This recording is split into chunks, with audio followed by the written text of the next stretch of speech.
మంచిదండి. మన ప్రభువైన యేసుక్రీస్తు పరిశుద్ధమైన నామములో చేరవచ్చిన మీ అందరికీ వందనాలు తెలియపరుస్తున్నంత వరకు చక్కని మరి వాక్యాన్ని క్లుప్తముగా మరి తక్కువ సమయంలో వారి అందించిన మాటలను బట్టి సుధాకర్ గారు కూడా వందనాలు తెలియపరుస్తుంది. ఈరోజు మనం ధ్యాన వాక్యం చదువాం.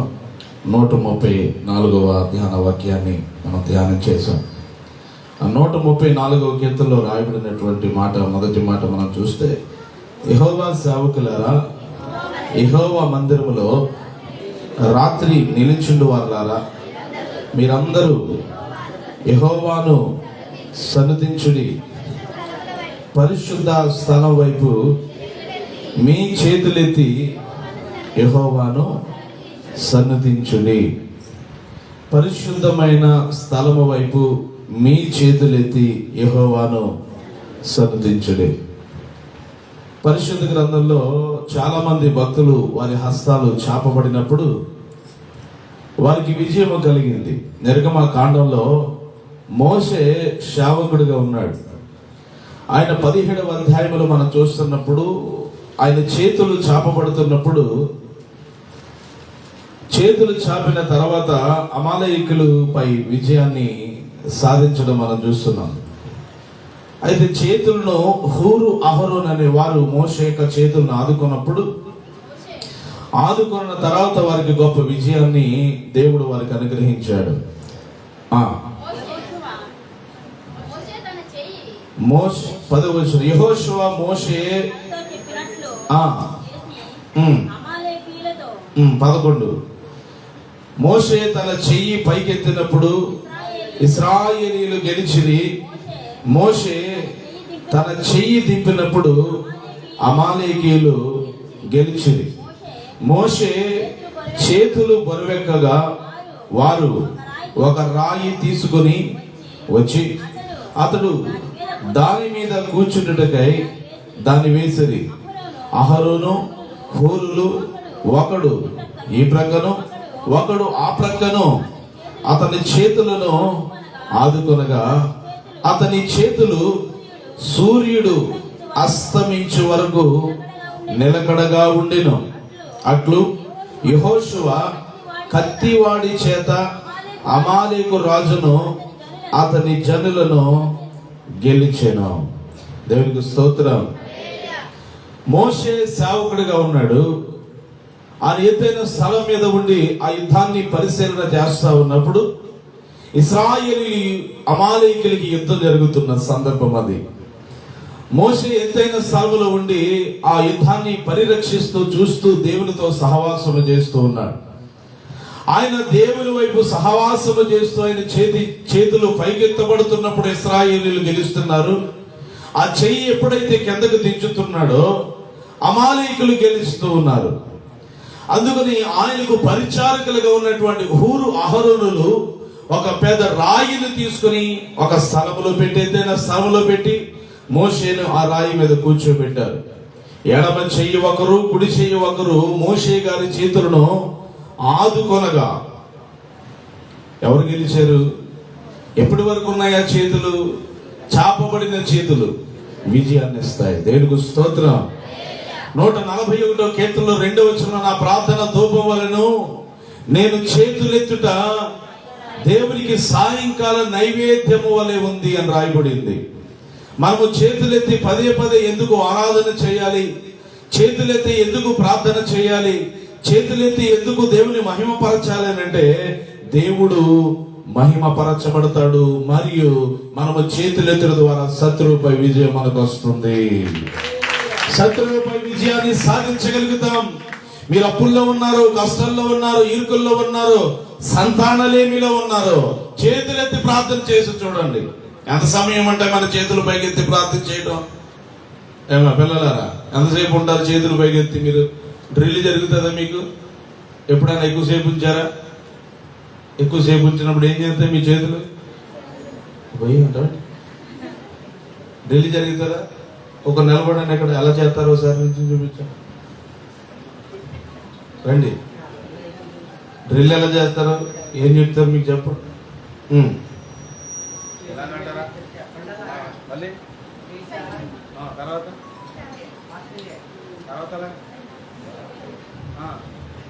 అంటారు కదా, అలా ఎట్టేసి అలా ఉంచేమన్నాడు మాకు అరగంట. అరగంట ఉంచాలా? అరగంట ఏమైపోతుందమ్మా? చేతులు అలా ఉండిపోవాలి. ఉంటాయి అసలు. మీరు ఆ బరువు ఎక్కి అనుకోండి, మీరు ఏం చేస్తారు? మేషర్ ఆ పక్కకి తిరిగేసరికి లగ్గించేసి మళ్ళీ పక్కకి తిరిగేసరికి మళ్ళీ ఏం చేస్తారు? మళ్ళీ ఎత్తేస్తారు. మోషే గారి చేతులు కూడా బరువెక్కుతున్నప్పుడు ఆయన చేతులు దింపేస్తున్నాడు. ఆయన చేతులు దింపబడుతున్నప్పుడు మరలా ఎవరు గెలుస్తున్నారు? శత్రువులు గెలుస్తున్నారు, అమాలేకులు గెలుస్తున్నారు. ఇది గమనించినటువంటి మోషే చేతులెత్తడంలో గొప్ప జయముందని ఈ పరిస్థితిని వీక్షిస్తున్న ఊరు ఆహారంలో కూడా అక్కడ రాయబడుతున్న మాట చూడండి. 12 వచనం, మోషే చేతులు బరువెక్కగా వారు ఒక రాయి తీసుకుని వచ్చి అతడు దాని మీద కూర్చుండటకై దానిని వేశారు. చేతులు బరువెక్కినప్పుడు ఆటోమేటిక్ గా స్లోగా కిందకి దిగిపోతా ఉంటాయి. చాలా మందిని చేతులు ఎత్తి ప్రార్థన చేయమంటే నిటారుగా ఎత్తుతారు. ఎక్కువ సమయం అలా ఉంచామనుకోండి కొంచెం కొంచెం ఎలా వచ్చేది. అలాగా ఎలా ఉంటే పెద్ద ఎంతసేపు అయినా ఉండొచ్చు, పెద్ద బాధ ఏమీ ఉండదు. స్ట్రైట్ గా మన చేతులు ఎత్తి ప్రార్థన చేసినప్పుడు బరువెక్కుతున్న ఈ గూళ్ళు లాగేస్తున్నప్పుడు స్లోగా ఏం చేస్తాయమ్మా? చేతులు ఎత్తన్నామంటే ఇది ఎలా కొంతమంది ఎలాగే ఆరాధనలు మీరు అనుకుంటున్నారు, వీడియో ఎత్తి తీస్తున్నాను అనుకుంటున్నారు. వీడియో ఎవరు చేతులు ఎలా ఎత్తుతున్నారు, ఎవరు ముసుగులు ఎలా ఉన్నాయి, ఎవరు కళ్ళు తెరుస్తున్నారు, ఎవరు కళ్ళు మూస్తున్నారు, ఎవరు అల్లరి చేస్తున్నారు, ఎక్కడ కనపడుతుంది అది. అందుకే నేను వీడియో తీయించేది నేను కూడా. స్తోత్రం. కొంత ముసుగులు సరిగా ఉండవు. ఈ పిల్లలేమో సరిగ్గా ఆరాధనలో కళ్ళు మూసుకుని ఊసులాడుకుని సోలు కూరికేసుకుంటా ఉంటారు. కొంతమంది చప్పట్లు కొడతాం చూస్తుంటే నవ్వుతూ ఉంటది. ఓ మంచి ఆరాధన ఆత్మలో నింపబడి ప్రార్థన చేస్తుంటే సరిసేమ వేసిన సావదే అంత బాగా చప్పట్లు కొడతారు. కొడుతున్నాడు దేవునికి స్తోత్రం చెప్పండి అమ్మా. హల్లెలూయా. ఈ ఆరాధన ఇంటికి వెళ్ళాక నన్ను మరలా దాన్ని డౌన్లోడ్ చేసి మళ్ళీ యూట్యూబ్ లో పెట్టడానికి ఇవన్నీ చూస్తాను. ఇవన్నీ చూసినప్పుడు చాలా మంది ఇలాగ ఉంటాయి. చాలా మంది ముసుగులు పరిశీలిస్తాను.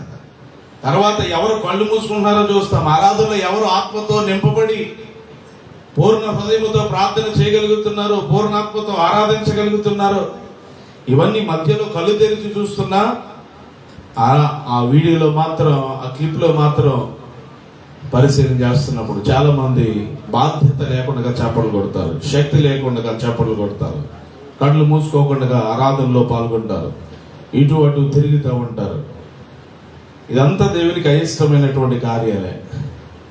ఈ చేతులెత్తి ప్రార్థన చేయడం ద్వారా, చేతులెత్తి ఆరాధన చేయడం ద్వారా శత్రువులపై, నీ అప్పు నీకు ఒక శత్రువు, ఏమండి, నీ అప్పు నీకు శత్రువు, నీ రోగము నీకు శత్రువు.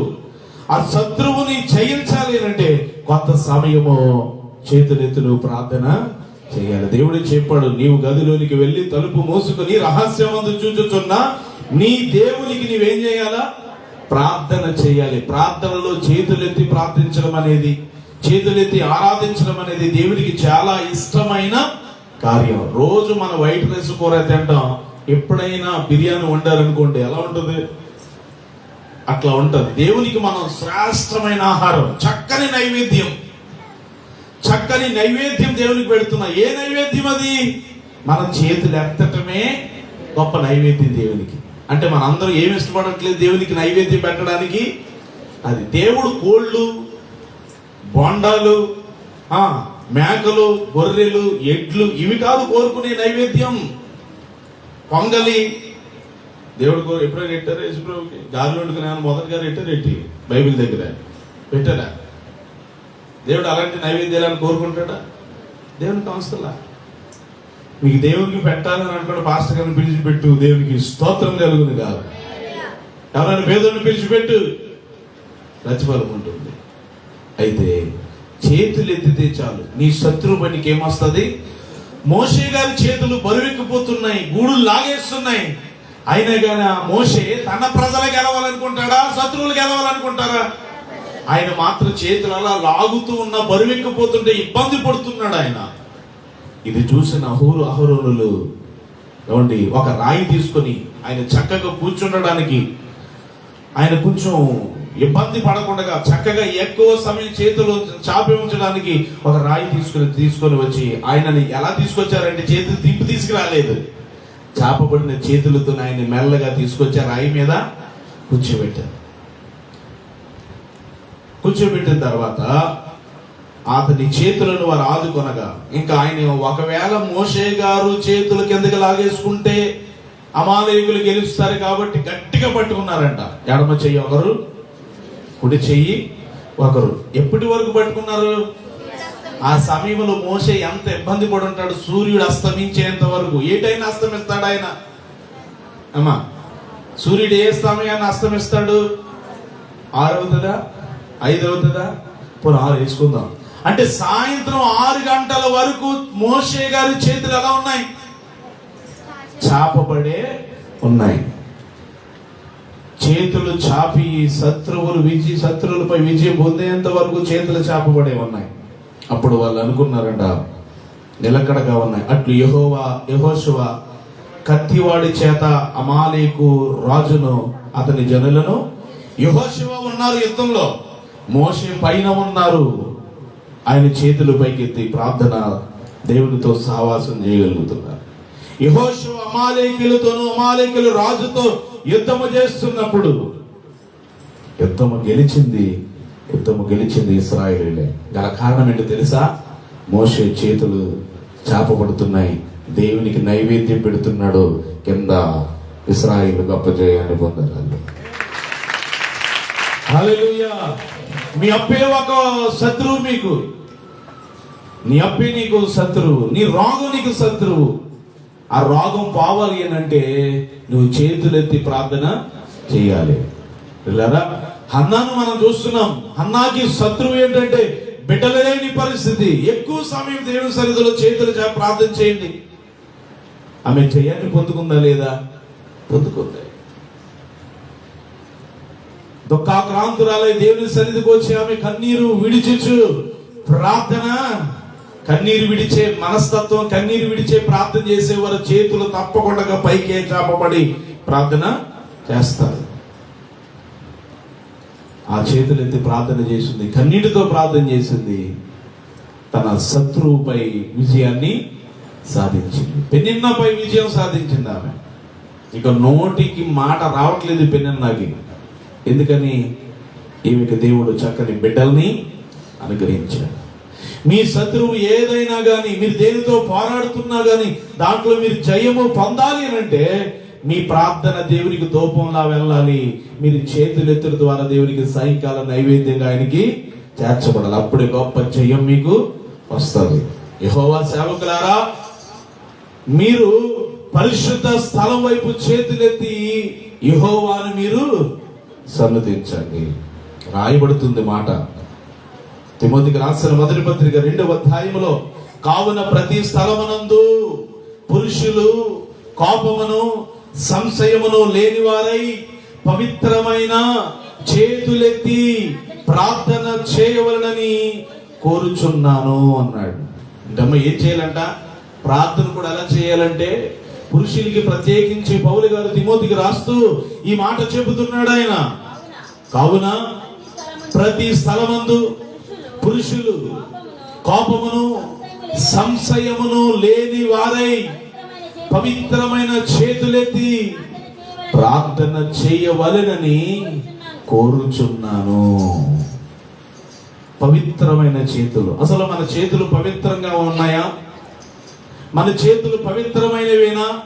ఈ చేతులతో ఎటువంటి దుష్కార్యాలు చేస్తున్నావో, నీ నడక ఏమైందో, నీ పడక ఏమైందో, ఈ చేతులు ఎవరిని శపిస్తున్నాయో, ఎవరిని బూడిద ఎత్తి పడేస్తున్నాయో, ఎవరిని ఏ రీతిగా గాయపరుస్తున్నాయో, ఎవరిని దూషిస్తున్నాయో, ఏ అతిక్రమం చేస్తున్నాయో ఈ చేతులు ఒకసారి జ్ఞాపకం చేసుకోండి. దేవునికి కావలసిన అపవిత్రమైన చేతులెత్తి ప్రార్థన చేసే వాళ్ళు కాదు. అపవిత్రమైన మనస్సు కలిగి, అపవిత్రమైన ఆలోచనలు కలిగి, ఈ పేకాటాడుతూ ఈ చేతులు దేవుని వైపు చేతులెత్తి ప్రార్థన చేసినంత మాత్రాన దేవుడు ఆ ప్రార్థనను అంగీకరించగలుగుతాడా? నువ్వు తోటలోనేమో పేకాటాడుతావు, దేవుని మందిరంలోకి వచ్చి ప్రార్థన చేసినా, లేకపోతే మందిరానికి రాకుండా, దేవుని సన్నిధికి రాకుండా ఇంటిలోనే ఉండి దేవుని వైపు చేతులెత్తి ప్రార్థన చేస్తే పవిత్రమైన చేతులు అవుతున్నాయి అవి. లంచాలు తీసుకుంటూ ఈ చేతులెత్తి ప్రార్థన చేస్తే ప్రభు అంగీకరించగలుగుతాడా? ఈ చేతులతో నరహత్య చేసి, ఈ చేతులతో వ్యభిచారము చేసి, ఈ చేతులతో లోక సంబంధమైన కార్యక్రమంలో పాల్గొని పవిత్రమైన చేతులెత్తి ప్రార్థన చేస్తున్నామని మనం ఎలాగో అనుకోగలం? దేవుడు అంటున్నాడు, ఈ చేతులతో ఏ దుష్కార్యములు చేయడానికి వీలు లేదు. ఈ చేతులతో ఏ విధమైన అన్యాయము చేయడానికి వీల్లేదు. ఈ చేతులతో ఏ పాపిష్టి కార్యాలు చేయడానికి వీల్లేదు. ఈ చేతులు ఇతరులను ఆదుకోవడానికి ఉపయోగించాలి గాని, ఈ చేతులను ఇతరులను దీవించడానికి ఉపయోగించాలి గాని, ఈ చేతులను పేదలను కనికరించడానికి ఉపయోగించాలి గాని, ఈ చేతులతో లంచాలు ఇచ్చుకుంటూ తీసుకుంటూ, ఈ చేతులతో పేకాటాడుతూ, ఈ చేతులతో పాప సంబంధమైన శరీర సంబంధమైన కార్యక్రమాల్లో పాల్గొని ఈ చేతులతో ప్రభుని ఆరాధిస్తే ప్రభు అంగీకరిస్తాడమ్మా? అంగీకరిస్తాడా? నేను రౌండ్గా కూర్చొని చక్కగా తోటలో పేకాటాడి ఆయన గుడికి రాడు, దేవుని ఇంటిలోని గదిలోనే దేవుడు ఉన్నాడని చేతులెత్తి ప్రార్థన చేస్తే అవి పవిత్రమైన చేతులు అవుతాయా?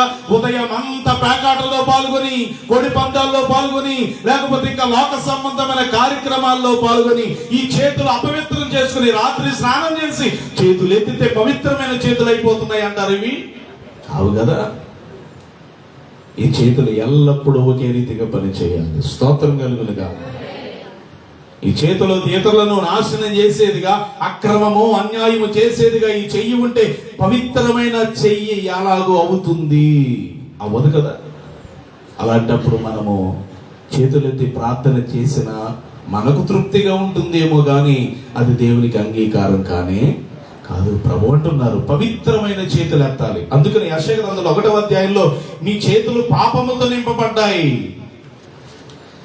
యెషయా గ్రంథం 1వ అధ్యాయంలో రాయబడుతున్నటువంటి మాట, రాస్తున్నటువంటి మాటను చూడండి. యెషయా గ్రంథం, మీ చేతులు, అమ్మా 15 చూడండి. మీరు మీ చేతులు చాపినప్పుడు మిమ్మును చూడక నా కన్నులు కప్పుకుంటాను. మీరు బహుగా ప్రార్థన చేసినను నేను వినను. మీ చేతులు ఈ రక్తముతో నింపబడ్డాయి, అపవిత్రమైన రక్తముతో నింపబడి ఉన్నాయి. మిమ్మల్ని కడుగుకొనుడి, శుద్ధి చేసుకొనుడి. ఈ దుష్క్రియలు నాకు కనబడకుండా వాటిని తొలగించుకొనుడి. కీడు చేయటమని మేలు చేయ నేర్చుకొనుడి. న్యాయమును జాగ్రత్తగా విచారించండి. హింసించబడుతున్న వారిని విడిపించండి. తండ్రి లేని వారికి మీ చేతులతో న్యాయం తీర్చండి. విధవరాలి పక్షముగా మీ చేతులతో వాదించండి. ఇదే యెహోవా మాట. ఈ చెయ్యి దేని కొరకు ఉపయోగించాలి అనంటే కేవలము దేవుని మహిమ కొరకు, ఇతరులను ఆదుకొనుట కొరకు, న్యాయము ఖచ్చితంగా న్యాయము తీర్చుట కొరకు ఉపయోగించాలి. ఎంత విశ్రాంతి దినమున కూడినా, ఘనమైన కార్యాలు చేసినా ప్రభు అంటాడు విసిగిపోతున్నాడంట. అవి నాకు బాధాకరములు. 14 మీ అమావాస్య ఉత్సవములు నియామక కాలములను నాకు హేయములు. అవి నాకు బాధాకరములు. వాటిని సహించలేక విసిగి ఉన్నాను. మీరు చేసే పండుగలు, ఆర్భాటాలు, ఉత్సవాలు చూసి నేను విసిగిపోతున్నాను. నీ చేతులు చాపుతున్నప్పుడు నేను మిమ్మల్ని చూడక. ఎందుకంటే మన చేతులు అపవిత్రమైపోయి ఉంటే, అపవిత్రమైన కార్యాలకి మన చేతులను ఉపయోగిస్తుంటే మనం ఏం చేస్తున్నామో దేనికి తెలుస్తాయి? నీ దేహంలో ఉన్న ప్రతి అవయవానికి తెలుస్తాయి. నీ దేహంలో ఉన్న మీ అవయవాలే మీకు సాక్ష్యం. నీ బొటన వేలి మీద ఉన్న గోరికి తెలుసు నువ్వేం చేస్తున్నావు. నీ తల వెంట్రుకలకు తెలుసు నువ్వేం చేస్తున్నావు. నీ చేతులకు తెలుసు నువ్వెక్కడ తిరుగుతున్నావు. అవునా కదా? ఎవరు చూడక్కర్లా. నీ అవయవానికి దేవుడు నోరిస్తే చెప్తాడు.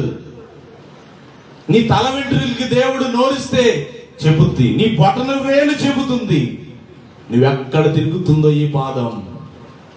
ఈ పెదవులకి దేవుడు నోరిస్తే చెప్తాదా? చెప్పదు. ఇది చెప్పదు. ఇది నాలుక అగ్ని. ఉన్నది లేనట్టు చెప్తుంది, లేనిది ఉన్నట్టు చెప్తుంది. కానీ మిగతా అవయవానికి నోరిస్తే నోరున్న నోరే నిజం చెప్పదంట. కానీ ఈ బొటన వేలికి కనుక నిజం నోరిస్తే దేవుడు ఏం చెప్తుంది? ఇది చెప్పుద్ది, నిజం చెప్పుద్ది. కానీ ఇది మాత్రం చెప్పవలసిన నోరు మాత్రం నిజం చెప్పట్లేదు. ఈ అవయవానికి తెలుసు. నీ చేతికి నోరిస్తే చెప్పుద్ది. నీ చేతితో నువ్వేం చేశావు. నీ కన్నుకి నోరిస్తే చెప్తుంది నీ కన్నుతో నువ్వేం చూస్తున్నావు. ఈ చెవులకి నోరిస్తే చెప్తుంది ఏమి వినిపిస్తున్నా. అయ్యా ఇదిగో నా మాటలు, మంచి మాటలు వినిపించట్లేదు చెప్తుంది. అంటాడండి మీ చేతులు ఏమంటున్నాడు తెలుసా? మీ చేతులు రక్తముతో నిండి ఉన్నాయి. అపవిత్రమైన రక్తముతో నింపబడి ఉన్నాయి. పాపమని, అవిధేయతని, దేవునికి అయిష్టమైనటువంటి రక్తం అది. ఆ రక్తముతో నిండి ఉన్నాయి. ప్రభు అంటున్నాడు, కడుక్కోండి అంటున్నాడు. కడగండి, మిమ్మును కడుగుకొనడి. కాలుకి బురద పట్టింది, పెంట అంటుకుంది, ఏం చేస్తాం? కడుక్కుంటాం. కానీ చేతులకి, దేహానికి పట్టిన మురికిని మాత్రం క్రీస్తు రక్తముతో కడగడానికి ఇష్టపడట్లేదు. కడుగుకొనడి, మిమ్మును మీరు శుద్ధి చేసుకునండి. ఎలాగంటే మీ దుష్క్రియలు నేను చూసినా మీలో దుష్క్రియలు లేకుండా, నాకు కనబడకుండా వాటిని మీరు ఏం చేయాలి? తొలగించుకోండి. అందుకనే మనం పాడుతాం, మనం వెర్రి ద్రాక్షలు లోనికి చేరేను, అంతరంగము చేదుగా మారేను. వెర్రి ద్రాక్షలు లోనికి చేరేను, అంతరంగము చేదుగా మారేను. మాధుర్యం పంచుటకు తగిన పాత్రగా, మాధుర్యం పంచుటకు తగిన పాత్రగా, దేహం శుభ్రము చేయునా, నన్ను శుభ్రము చేయునా. చేతులే కాళ్ళు కాదు, అవయవాలన్నీ శుభ్రము చేయబడాలి. నింపుమా అంచుల వరకు, నింపుమా అంచుల వరకు, నీకింపుగా మార్చబడుటకు, నీకింపుగా మార్చబడుటకు. రతికుండను నేను కలి అయి ఉన్నాను, రతికుండను నేను కలి అయి ఉన్నాను. నింపుమా అంచుల వరకు, నింపుమా అంచుల వరకు, నీకింపుగా మార్చబడుటకు, నీకింపుగా మార్చబడుటకు. అన్యాయం ఈ చేతులతో ఉంటే కడుగుకోవాలి. భయంకరమైన వడ్డీలు తీసుకున్న చెయ్యి ఇది. ఎవరిది? చెక్కయ్యాలి. ఎవరిదమ్మా? ఈ చెయ్యి తీసుకోదమ్మా. తీసుకుంటే ఎక్కడికెక్కడ బూడిదైపోతుంది. స్తోత్రం కలుగునుగా. ఒక ఆయన, మా బాగా దూరం బంధువు ఒక ఆయన అన్నారు, ఒకసారి ఆయనకి కావలసిన ఒక డబ్బు ఇచ్చా, అది నా దగ్గర ఉన్న దేశము. ఆయనకి ఇచ్చిన తర్వాత ఆయన ఎవరికో ఇవ్వాలి, ఆయన నా కోసం అడిగితే ఇచ్చా. ఆయన ఇచ్చాడట వడ్డీ 2000 వడ్డీ అంటారు. నేను అంత ఇచ్చానంటే 2000 అయింది వడ్డీ, మొత్తం మీద ఇచ్చాడు. ఆయనకి ఇచ్చాడు. ఆయన అంటే ఆయన ఇచ్చినట్లుగా ఇచ్చాడు. నేనేమో ఈయనకి ఇచ్చా, మా బంధువుకి ఇచ్చా. ఆయన మరొక స్నేహితుడికి ఆయనకి ఇచ్చాడు. వడ్డీకి ఇచ్చుకున్నాడంటే మరి నాకు తెలియదు. అది నేనే వడ్డీకి ఇచ్చినట్లుగా ఇచ్చుకున్నాడు. మొత్తం మీద ఎవరి దగ్గర తెస్తాను మొత్తం మీద అన్నాడు. నేను మాత్రం ఇచ్చింది ఈయనకి, ఈయనేమో మరొక వ్యక్తికి ఇచ్చుకున్నాడు, ఇచ్చాడు. ఆయన 2000 ఇచ్చాడంట వడ్డీ. నాకు 2000 ఎగస్ట్రా చేసి ఇస్తుంటే నాకు అవసరం లేదు బాబు, నేను మామూలుగా నీకు అడ్జస్ట్మెంట్ కోసం ఇచ్చానే తప్ప వడ్డీకి కాదు, అది నాకు అవసరంలా. ఇచ్చే అవసరాలకి ఇచ్చేసే, లేకపోతే నీకు ఉంచుకుంటే నాకు అవసరంలా. స్తోత్రం కలుగునుగా. ఒకవేళ తీసుకుంటే ఈ చెయ్యి అపవిత్రమైన చెయ్యిగా మారిపోయిందిగా. అందుచేతని మనము దేవుని వాక్యము సెలవిస్తుంది 15వ కీర్తనలో, తన ద్రవ్యము దేవుని గుడారములో నివసించేవాడు శుద్ధమైన హృదయము కలిగి, నిర్దోషమైన చేతులు కలిగి, హృదయపూర్వకంగా నిజము పలికివాడు ఆయన గుడారములో అతిథిగా ఉండదగిన వాడు, పరిశుద్ధ పర్వతం మీద నివసింపదగిన వాడు. అలాంటి వాడు తన ద్రవ్యమును వడ్డీకి ఇవ్వడు. పాస్టర్ గారు మరి ఎలా బతకాలంటే? నిన్ను వడ్డీ బ్రతికిస్తుందా, దేవుడు బ్రతికిస్తున్నాడా? అమ్మా, వడ్డీయే బ్రతికిస్తుంది అనుకుంటే ఇంకా దేవుని మీద మానేసి ఇక వడ్డీ మీద బ్రతికి ఎంతకాలం బ్రతుకుతావు? వడ్డీ ఎంతకాలం ఆయుష్ ఇస్తుంది? వడ్డీ ఎంతకాలం ఆరోగ్యం ఇస్తుంది? వడ్డీ ఎంతకాలం నిన్ను పోషిస్తుంది? దేవుడే గనక మన అందరికి వడ్డీ కడితే నువ్వు తీరుస్తావా? ప్రాణం పెట్టినందుకు, రక్తం కాచినందుకు. పైకెత్తని తలలో స్తోత్రం. పిల్లలారా, ఇంకేం చూపించలేదు, చూసేస్తున్నారేంటి? దేవుడే ఆయన ప్రాణం పెట్టినందుకు, రక్తం కాచినందుకు, ఊపిరిస్తున్నందుకు. ఆక్సిజన్ సిలిండర్కి ఎంత రోజుకి? ఐసీలో పేషెంట్ ఉన్నాడు, రోజుకి 10,000 రూపాయలు. ఐసీయూలో ఉండడానికి ఎందుకు? అతనికి ఆక్సిజన్ పెట్టి ఆ వెంటిలేటర్స్ మీద ఆయన ట్రీట్మెంట్ చేస్తారు. ఊపిరి తీసుకొనలేని వదలలేని పరిస్థితిలో ఉన్న ఆ కండిషన్ లో ఉన్నటువంటి ఆ పేషెంట్ కి ఐసీయూలో ఉండాలా, చల్లని వాతావరణంలో ఉండాలా, ఏసీలో ఉంచి ఆయనకి ఏం పెట్టాలి? ఆక్సిజన్ పెట్టాలి. రోజుకి ఎంత వేస్తుందో తెలుసా బిల్లు? 10,000 రూపాయలు ఏసీలో ఉన్నందుకు ట్రీట్మెంట్ చేస్తున్నాం పేషెంట్కి. ఆ రోజుకి మనకి దేవుడు వడ్డీ కడితే ఆక్సిజన్ ఇచ్చినందుకు. ఈ ఊపిరి ఎవరిది? ఈ ఊపిరి నీదేనయ్యా. తర్వాత తెలీదా? ఎవరిది? నాలో ఉన్న ఊపిరి నీదేనయ్యా, నా రాకను పోకను ఎరిగిన వాడవు నీవేసయ్యా. నాలో ఉన్న ఊపిరి నీదేనయ్యా, నా రాకను పోకను ఎరిగిన వాడవు నీవేసయ్యా. యజమానుడా దయాళుడా, యజమానుడా దయాళుడా, నే సాగిల పడితినయ్యా, నేను సాగిల పడితినయ్యా. స్తుతి స్తోత్రం ఆరాధన, నా బ్రతుకంతా ఆలాపన. హల్లెలూయా. స్తుతి స్తోత్రం ఆరాధన, నా బ్రతుకంతా ఆలాపన. ఈ ఊపిరికి కనుక దేవుడు వడ్డీ కడితే ఎవరు తీర్చగలరు? ఒక్కరైనా ఉంటారు ఈ భూమి మీద. దేవుడు మీకు ఆక్సిజన్ ఇచ్చినందుకు, ఈ ఊపిరి నాసికారంధ్రములు ఆయన జీవాయువును ఊదాడు. ఆయన ఊపిరే మనలో వదిలేది. చెట్లు ఇస్తున్నాయని అనుకుంటున్న మంచిదే, కానీ చెట్లను కూడా కలగజేసినది ఎవరు? విత్తనములు ఇచ్చే చెట్లు కలుగులుగా కానీ పలికినది ఎవరు? అసలు వాటికి ఊపిరి పోసింది ఎవడు? దేవుడే. చెట్లు ఎత్తున్నాయండి, మేము వదిలే కార్బన్ డైఆక్సైడ్ ఏమా చెప్తున్నారా? ఏం చెప్పారు? పగలే చెప్పండి. చెట్ల గురించి ఏం చెప్పారు? మొక్క ఏదో వచ్చినాయిగా, ఏంటమ్మది? మొక్కల గురించి ఏదో వచ్చింది పథకం. చెట్టును హరితహారమా, భూమి నీరా ఏదో వచ్చిందిగా. అలా స్కూల్లో కూడా పెట్టారుగా మొక్కల గురించి. అమ్మా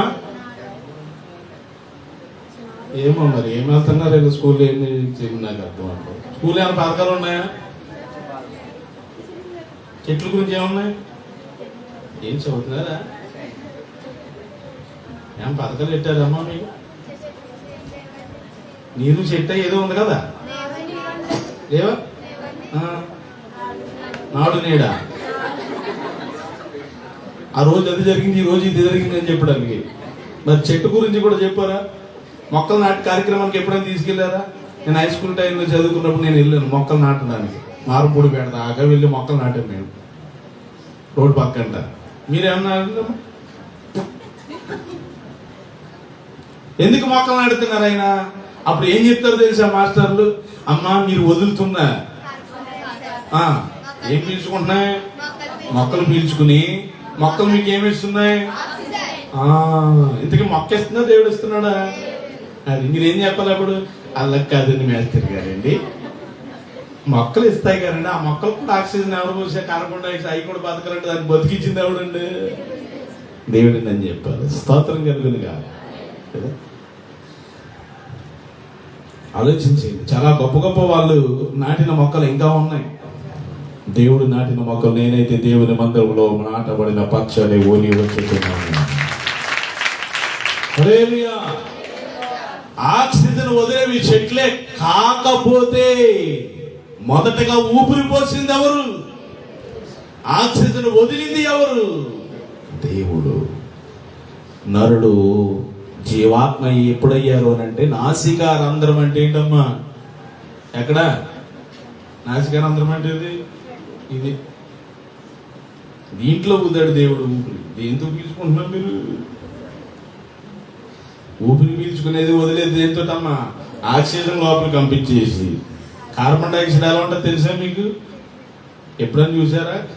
ఒక కవర్లో తలకాయ పెట్టేసి గట్టిగా కట్టేస్తే మీరు వదిలిన గాలి ఒకసారి వదలండి. దేవునికి స్తోత్రం. అవి కార్బన్ డైఆక్సైడ్ వాటికి కావాలి, ఆ వదిలిన గాలి ఏమో మనకు కావాలి. కానీ ప్రతి మనిషికి దేవుడు వదిలిన జీవాయువు అవసరం. ఆ పక్షులకైనా జంతువులకైనా మొక్కలకైనా దేవుడు తన స్వరూపంలో సృజించుకొనిన మానవుడికైనా పనిచేసే వాయువు దేవుడు ఊదిన జీవాయువు. నాసిక రంధ్రములో మానవునికి దేవుడు జీవాయువును ఊదగా నరుడు జీవించే ఆత్మయ్యాడు. ఈ ఊపిరే ఆగిపోతే మానవుడు నడుస్తాడా? నడవడే. చచ్చిపోయిన వ్యక్తిని తీసుకెళ్తున్నప్పుడు కరెక్ట్గా లెక్క గొయ్యి తవ్వలేదని పెట్టి మీద పెట్టారు. అప్పుడు దాకా ఊపిరి ఆగిపోయింది. దానికి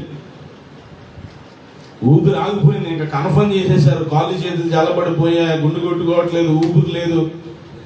తీసుకెళ్లిపోయి ఇంకా కప్పెట్టేద్దామని అనుకుని మట్టి మీద పెట్టారు. మా మహానుభావులు ఇంకా గొయ్యి తవ్వడం ఆలస్యం అయిపోయింది. అక్కడ గంట కూర్చోబెట్టారు. ఇక ఈ లోపల పెట్టి ఇళ్ళ ఊగుతుంది. ఊపిరి వచ్చింది దానికి. దేనికి? ఆ లోపల ఉన్న ఆయనకి ఊపిరి వచ్చింది. ఆ లోపల ఉన్నవాడికి ఊపిరి ఆగిపోయింది. ఊపిరి ఆగిపోయింది ఎక్కడ దాకా తీసుకొచ్చారు? శ్మశానం. ఊపిరి ఆగిపోతే ఇంట్లో వంటగదిలో పెడతారు నిన్ను.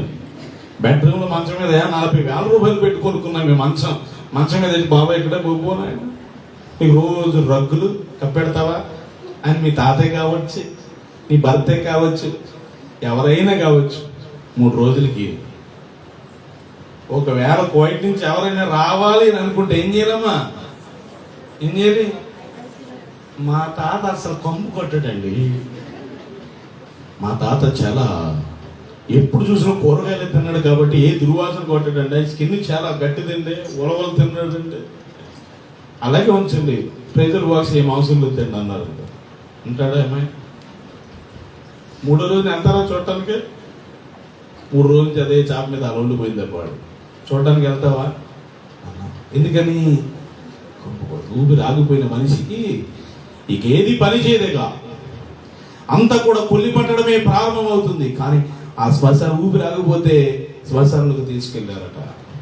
ఆ వ్యక్తికి ఊపిరి వచ్చింది అనుకోండి, ఆయన ఏం చేస్తాడు? ఊపిరి వచ్చే కూడా ఈ పెట్టులో చచ్చిపోతున్నాను రా, తీయండిరా అంటాడు. ఇలా కొడతా ఉంటాడు పైకి పెట్టి. ఊపిరి వచ్చే కాళ్ళు పనిచేస్తాయి, చేతులు పనిచేస్తాయి, కళ్ళు పనిచేస్తాయి, అవయవాలు అన్ని పనిచేస్తాయి. ఒక్కసారిగా పెట్టేది జరిగి ఉంటారా అమ్మ కూడా?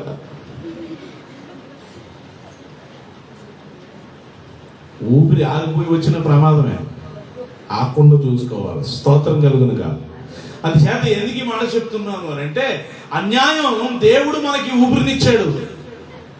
అన్యాయం అనేది మన జీవితంలో ఉండకూడదు. జక్కయ్య చేతులు అపవిత్రమైపోయిన వాక్యంలోకి వెళ్ళిపోతే ఆయన చేతులు భయంకరమైన వడ్డీలు, చక్ర వడ్డీలు, బారు వడ్డీలు తీసుకుని ఆయన చేతులు అపవిత్రమైపోయాయి. కానీ ఆయన చేతులతో ప్రభుని ఆరాధించాలని అనుకోలేదు, కానీ ఆయన కళ్ళతో ప్రభుని చూడాలనుకుని మేడి చెట్టు ఎక్కాడు. ఆయన ప్రభు అన్నాడు, అయ్యా జక్కయ్య కిందకి దిగి వస్తే నీలో నేను ఉండాలని ఆశపడుతున్నాను అన్నప్పుడు ఆయన తను తాను కడుగుకున్నాడు, తను తాను శుద్ధి చేసుకున్నాడు. ఎవరెవరైతే అన్యాయం దగ్గర చూసుకున్నాడు వారికి తిరిగి 4 అంతలు ఇచ్చి తన ఆశలో సగభాగం పేదలకి. అది కడగబడిన వ్యక్తిలో కనిపించే మార్పు. తన చెయ్యి అప్పటి వరకు తీసుకునేది, లాక్కునేది, గుంజుకునే జక్కయ్య చెయ్యి అపవిత్రమైపోయిన చెయ్యి. ఇప్పుడు ఆ చెయ్యి ఎవరికి ఎలా ఉందో తెలుసా?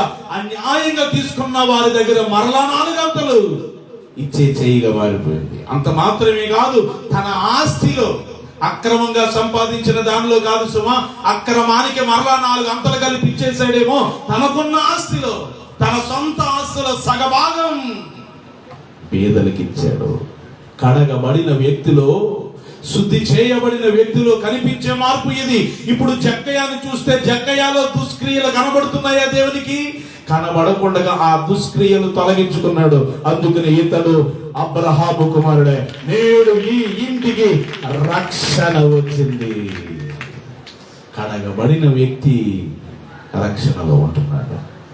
ఆయన చేతులను అడిగితే ఇప్పుడు ప్రభు అడుగుతుంటే ప్రభువు చూస్తే ఆయన చేతులు అపవిత్రమైనవా పవిత్రమైనవా కడగబడిన తర్వాత పవిత్రమైన చేతులు. ఇప్పుడు అర్హుడు జక్కయ్య పవిత్రమైన చేతులెత్తి ప్రార్థన చేయటానికి ఆయన అర్హుడు. ఆయన దేవునికి స్తోత్రం చెప్పండి. హల్లెలూయా.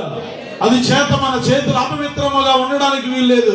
ఇక్కడ ప్రభువు చెప్తున్నాడు, మిమ్మల్ని మీరు కడుగుకొనుడి, మిమ్మల్ని మీరు శుద్ధి చేసుకునుడి, మీ దుష్క్రియలు నాకు కనబడకుండగా వాటిని తొలగించుకునుడి. యాకోబు రాసిన పత్రికలా ఆ మాట కూడా చూద్దాం. చూడండి, అక్కడ కూడా పాపులారా 4వ అధ్యాయం 7వ వచనం, కాబట్టి దేవునికి లోబడి ఉండండి.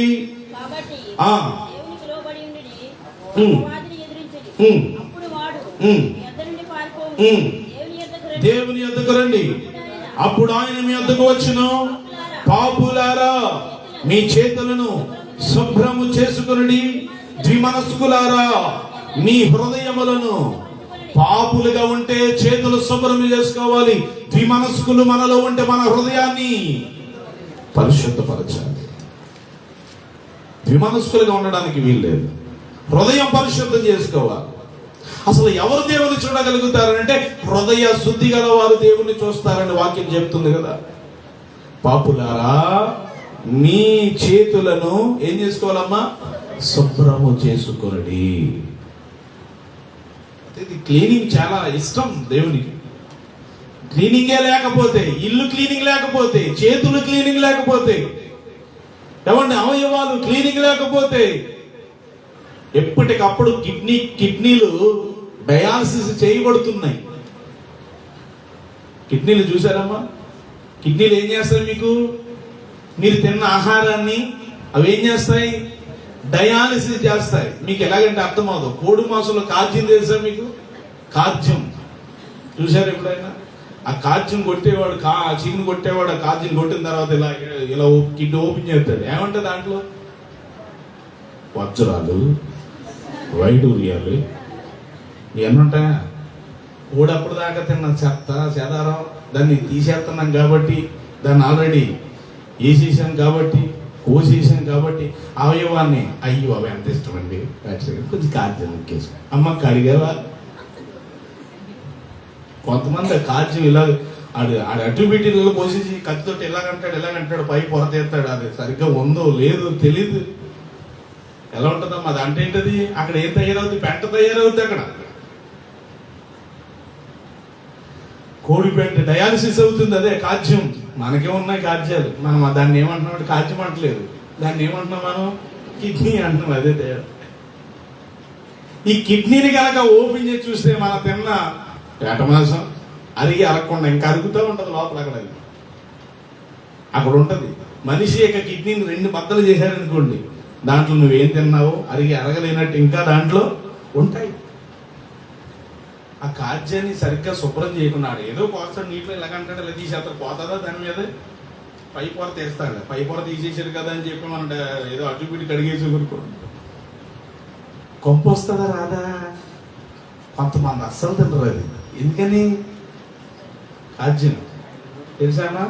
లేకపోతే కోడిని ఏమైనా అట్టుకొచ్చి మళ్ళీ దాన్ని చూపించాలా మీకు? దేనికి స్తోత్రం చెప్పండి. అది సరిగ్గా కడగకపోతే ఏమొస్తుందమ్మా? తిన్నారా? మేము అది తినమండి అసలు. దాని జోలికి అనమండి. ఒకవేళ కాజ్యం వేసుకొచ్చాడు అయిపోయింది ఆయన పని.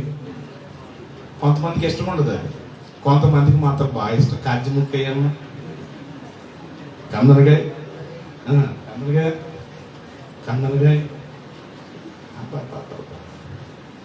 అది శుభ్రంగా కడగకపోతే ఏమొస్తుంది? మాంసం కడకుండా అటు పిటి కడిగేస్తారమ్మా. మేము ఎన్ని రకాల కూరలు తింటామమ్మా. అమ్మా ఉప్పు ఎక్కువైపోయిన కూరలు, కారం ఎక్కువైపోయిన కూరలు, చప్పుడు కూరలు, సువాసన వచ్చే కూరలు, మసాలా ఎక్కువైపోయిన కూరలు, మసాలా తక్కువైపోయిన కూరలు అమ్మా. అడుక్కునోడు కన్నా 66 కూరలు ఉంటాయేమో అమ్మా. మాకు మాత్రం అమ్మా ఆ చేప ఉండదమ్మా. చేప ముళ్ళే ఉంటాయి. చేప వేయమ్మంటారు అనుకోండి పాస్టర్ గారు, ఆ దాకలో చేప ఉండదు. ఏమంతా తెలిసి అత్తిపందిలాగా కొనాడు ఇక చేప వేసేసి మొత్తం గట్టెట్టి వంకకూర తిప్పినట్టు తిప్పేసి అదంతా కలగా పొలకం చేసేసి అయ్యగారు చేప వేసుకోండి అయ్యగారు చిన్న అయ్యమ్మా మొక్క పక్కకి వెళ్ళిపోతుంది ఎముకలన్నీ ముళ్ళు అంటారు కదా అని ముళ్ళన్నీ పక్క వచ్చాయి. ఏదమ్మా చేప తిరుగుతున్నాడు ఆయన గ్రేములు నీటిలోకి వెళ్ళిపోయినట్టుందండి. దేవునికి స్తోత్రం. ఎన్ని రకాల కూరలమ్మా అసలు అమ్మ గురించి ఎప్పుడన్నా ఆలోచిస్తారు మీరు? కొన్ని మంచి కూరలు తింటాము, చెడ్డ కూరలు ఎలా ఉన్నా అది ఉప్పు ఎక్కువైపోయినా అయ్యగారు ఎలా ఇంకో మొక్క వేసుకోండి. ఉప్పు ఎక్కువైపోయింది ఏం చెప్పలేము, ఇబ్బందిగా ఉంది. ఎక్కడే కూర్చుంటారు వాళ్ళు. అయ్యగారు ఇంకో మొక్క వేసుకోండి, ఇంకో మొక్క. అమ్మ సరిపోద్దాం వద్దమ్మా. కొంతమంది ఓసారి తిన్నానండి ఆ కన్నరకాయలు రాళ్ళు ఉండిపోయాయండి. కాజ్యాలు సాధ్యం కూర వేసిందండి ఒక తల్లి. సాధ్యాలు అంటే కాజ్యాలు కాందనకాయలు ఈ రెండు ఏం చేస్తారమ్మా? ఫ్రై చేస్తారు. మరి ఆ కాందనకాయలు సరిగ్గా కడగలేదు ఏంటో మరి. దాంట్లో కూడా ఉంటాయి కదా రాళ్ళు. మన కిడ్నీలో ఉండాలి కదా. కిడ్నీలో ఏమున్నాయమ్మా? కిడ్నీలు ఏముంటాయి చాలా మందికి. అసలు రాళ్ళు ఎక్కడ ఉండాలి? రాళ్ళు ఎక్కడ ఉండాలి? ఎక్కడ ఉండాలి రాళ్ళు? బయట ఉండాలి, పెరట్లో ఉండాలి, గ్రౌండ్లో ఉండాలి. కానీ ఎక్కడికి వచ్చేసినాయి? అయ్యి కిడ్నీలకు వచ్చేసి అవి బయటికి రాలేనంత సైజు పెరిగిపోయినాయి. ఆపరేషన్లు అవి ఓపెన్ ఆపరేషన్లు తర్వాత మిషన్ పంపించి పేలుస్తారు. అవి అవి ఎక్కడికి వచ్చేసినాయి? మనిషి దేహంలోనికి వచ్చేసినాయి. స్తోత్రం కలుగుగా. పసుపు ఎక్కడ ఉండాలమ్మా? పసుపు ఉంటే కూరలో ఉండాలి, వంటింట్లో ఉండాలి, అంతే కదా. నెత్తి మీదకి వచ్చేస్తుంది ఏంటి? బియ్యం ఎక్కడ ఉండాలి?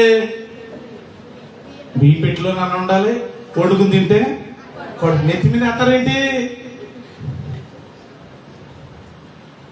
బియ్యం వేయకండి. బియ్యం ఎక్కడ ఉండాలా? పడుతూ నోట్లో పడాలా, లేకపోతే కొడుకులో పడాలా, లేకపోతే బియ్యం పెట్టిలో పడాలా? తల మీద వేస్తారండి బియ్యం. అక్షంతలు అని చెప్తారు పేదట్లకి. అక్షంతలు ఎవరు? బియ్యం వాడకండి. ఏం వాడాలి? తల మీద ఏముండాలి? పువ్వులు ఉండాలి. అక్షంతలు కూడా ఎక్కడ ఉండాలి? తల మీద ఉండాలి. ఎప్పుడన్నా చిన్న లాజిక్ ఇది. బియ్యమేమో నోట్లోకి ఉండాలా, నోట్లోకి వెళ్ళాలి, కడుపులోకి పోవాలా. ఉంటే బియ్యం పెట్టిలో నాన్న ఉండాలి, అతని నోట్లో కన్నా పోవాలి అన్నంగా మారి. కానీ శుభకార్యాలకి నెత్తి మీద వేస్తారేంటి? పైగా ఏమంటారు వీళ్ళు?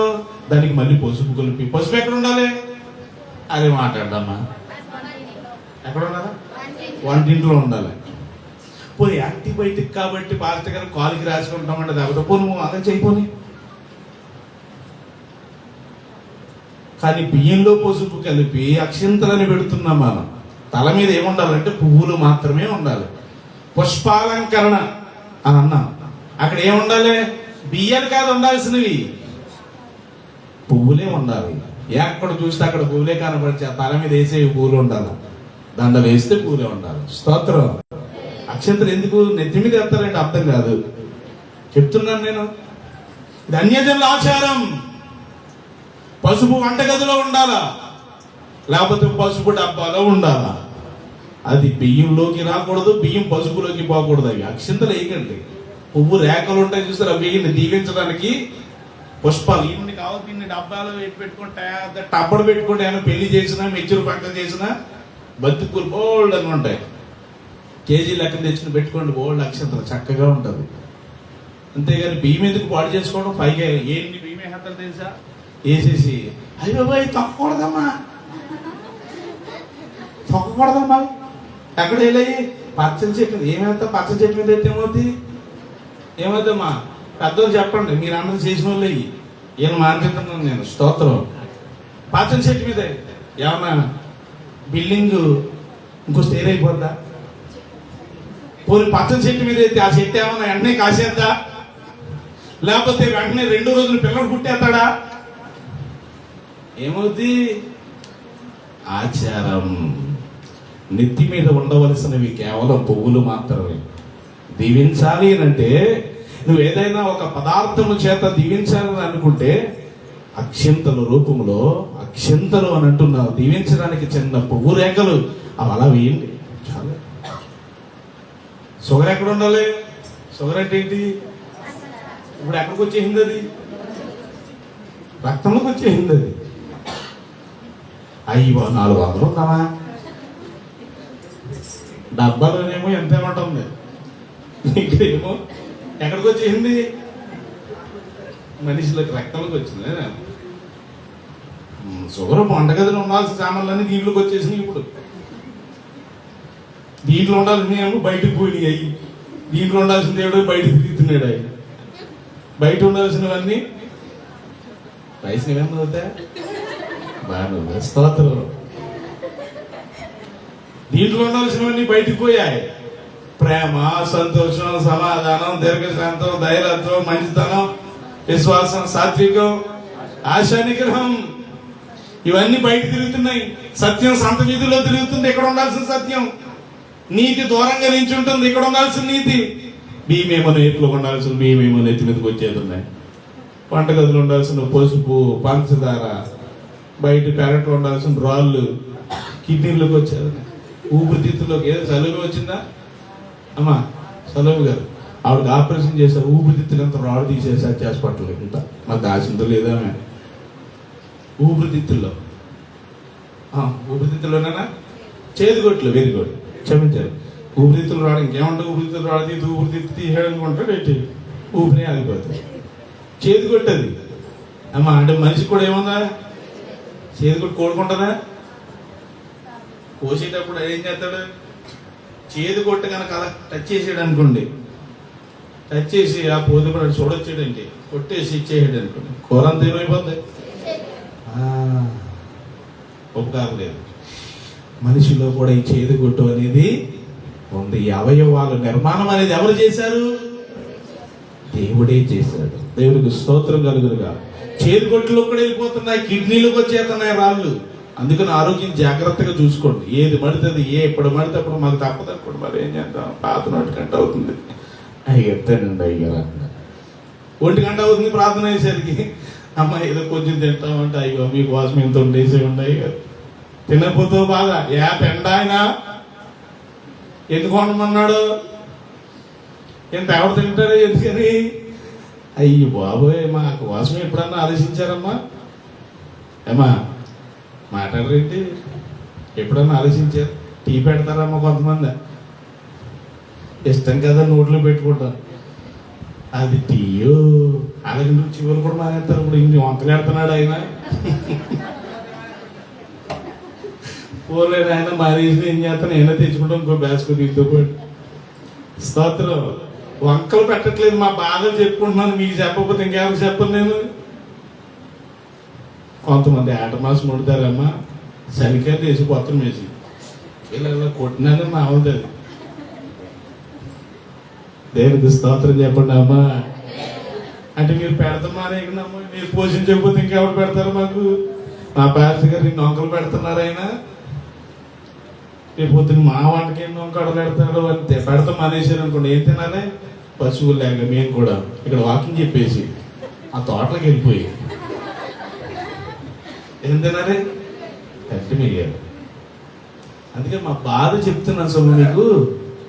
బాధలు ఎలా ఉన్నా తినాలి. మందులో ఇంటికాడ తిన్నా, ఎవరిలో ఇంటికాడ అయినా, ఎవరి ఇంటికాడ ప్రార్థన పెట్టినా తినాలి. స్తోత్రం. అక్కడ పందుల గుంపు ఉంది, అక్కడ ఆ పాకలోని పెట్టారు సార్ నాకు భోజనం, నాకు అబ్రాహం గారు. ఎప్పుడు అనుకుంటున్నారు అది కొట్టాయి కదా, పెళ్ళి అయింది అప్పుడు. ఆ రోజు ఆ పెళ్లికి ఇంకో పెళ్లి చూసి వచ్చాము. ఈ పెళ్లి చూసుకుని వెళ్ళాం మళ్ళీ అక్కడ కూడా తినాలి కదా మరి. అక్కడ సువాసన వచ్చేది, అక్కడ పందులు ఉన్నాయి, అక్కడ పందులు కట్టి పాకే అది పెట్టారమ్మా. అవి గ్యారెంటీ స్థాలించి తొండిచ్చామండి అన్నారు. వంటోడు ఎవడైనా కానీ ప్రాంతం మాత్రం అక్కడ మాకు కొంచెం ఇబ్బంది అనిపించింది. ఓ పక్కన కాలువతో పక్కన, ఆ పక్కన కాలువ పక్కన అప్పుడు తట్టుబడి చక్కెరగా వేసారు, పూలు వేసారు, పల వేసారు, ఫుల్గా పెట్టమ్మా తాయి దిగి తింటాం. మీరే పెడతాం నోట్లోకి, అదేం దిగట్లేదే. అయ్యో అలా కాదు నాయన, ఏం దీవించబడాలంటే కొంచెమైనా పంపించాలి. మొద్దేతనం అంతే, తెగట్లేదు, అది లోపలికి పంపిస్తుంటే. అలా కాదు నాయన, చూసి చూసి సగం వరకు తిన్నది. స్తోత్రం కలుగును కాదు కదా. ఎలా ఉన్నదో గోచారం చాలా మందికి నవలేక, ఎలా ఉన్నా తినాలి. అది దేవుడు మాకు ఇచ్చిన అది ఆధిక్యత. స్వార్థ ప్రకటించడమే కాదు, ఎలా ఉన్నా తినాలి. మాకు ఏసీ రూమ్ కావాలి, లగ్జరీలో కావాలి, పలానాది కావాలని లేదు. దైవజనుడు ఏది పెట్టినా తినాల్సిందే. గొప్పగా ఉన్నా తినాలా, చప్పగా ఉన్నా తినాలా, భోజనం చేయాలి. అలాగని చెప్పి ఎలా ఉన్నా పర్లేదు మా తినేస్తారు కాబట్టి మా డాక్టర్ గారు ఎలా ఉన్నా పర్లేదు కాబట్టి ఎలా పడితే అలా ఉండేస్తారమ్మా. ఎలా ఉండాలి? వాక్యోపదేశం పొంది వాడు ఉపదేశించే వారికి మంచి పదార్థములన్నిటిలో భాగము ఇవ్వాలి. దేవునికి స్తోత్రం చెప్పండి. ఎక్కడున్న వాక్యంలో మనం ఎక్కడున్నాం? ఎక్కడ? పాపులారా మీ చేతులను శుభ్రం చేసుకోండి. ఇప్పుడు జక్కయ్య పవిత్రమైన చేతులు కలిగిన వాడు ఉన్నాడు. ఇప్పుడు దేవుడు జక్కయ్యలో చూస్తే ఆయనలో ఏ విధమైన దోషక్రియలు ఆయనకి కనబడట్లేదు. మనం కూడా దేవుడు మనల్ని కనిపెట్టినప్పుడు దుష్క్రియలు ఏమి మనలో కనబడకుండా మన చేతులు పవిత్రమైన చేతులుగా మనం ఉండాలా. ఆ రీతిగా చేతులెత్తి మనం ప్రార్థన చేయాలి. ఎన్ని రిఫరెన్స్లు చూపించారు? ఇప్పటికి నేను 2 చూపించా. ఒకటి 134 కీర్తనలో 2వ చరణం చూపించా.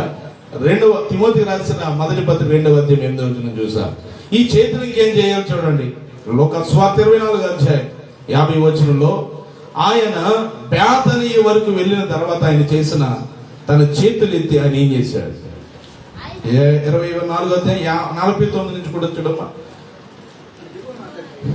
ఇదిగో నా తండ్రి వాగ్దానము చేసినది నీ మీదికి పంపుచున్నాను.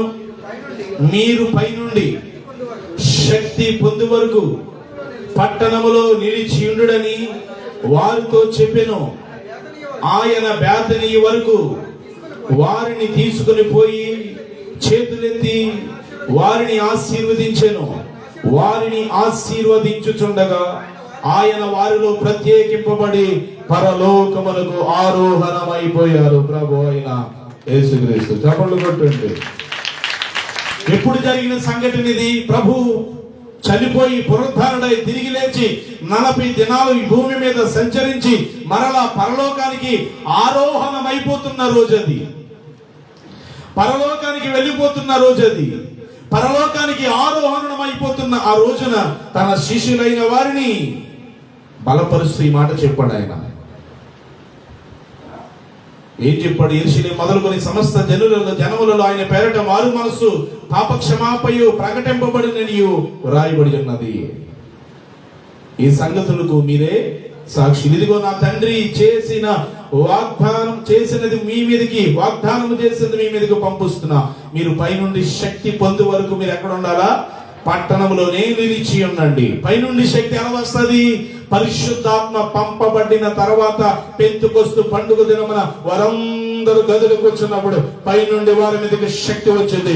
అగ్ని జ్వాలల వంటి నాలుకలు విభాగింపబడగా ఒక్కొక్కరి మీద వరాలుగా వారందరూ శక్తితో నింపుకొని భాషలు మాట్లాడారు. చేపలు కట్టండి గట్టిగా.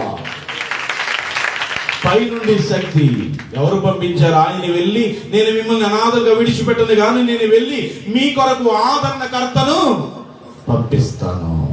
ఆ ఆదరణకర్త పరిశుద్ధాత్మ మీ మీదకి వచ్చినప్పుడు మీరు శక్తిని పొందుకుంటారు. పట్టణంలోనే ఉండండి, ఎక్కడికి వెళ్ళకండి. ప్రభు వెళ్ళిపోతూ తన శిష్యులకి చెప్పిన మాట ఇదే. నేను పై నుండి మీరు శక్తి పొందుకునేంత వరకు మీరు ఎక్కడికి వెళ్ళొద్దు, పట్టణంలోనే నిలిచి ఉండండి అని చెప్పి ఆయన బేతనీ వరకు తన శిష్యులను తీసుకుని వెళ్ళి చేతులెత్తి ఇక్కడ ఎవరిని ఆశీర్వదించాడో తెలుసా? వెళ్ళిపోతున్నప్పుడు తన శిష్యులను ఆశీర్వదించాడు. అంతకు ముందు చిన్ని బిడ్డలను ఆశీర్వదించలేదా?